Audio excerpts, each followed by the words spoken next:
প্রথমে CapCut open করবা, করে যে কোনো একটা তোমার পছন্দ মতো পিক সিলেক্ট করে নিবা। তারপর রেডিওতে যে ইনস্টাগ্রামেরটা সিলেক্ট করে নিবা। তারপর এই পিকচারটা পুরো ফ্রেমে জুম করে নিবা। তারপর ওভারলেতে যে ক্যাপকাটের লগোটা সিলেক্ট করে নিবা। ক্যাপকাটের লগোটা ওই পিকটার সাইডে, যে কোনো সাইডে একটু ঠিক করে একটু ক্রপ করে বসাই নিবা আর কি।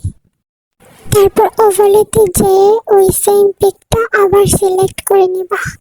পিকটার ব্যাকগ্রাউন্ড রিমুভ করে নিবা আর আগের পিকটার সমান সমান বসাই নিবা।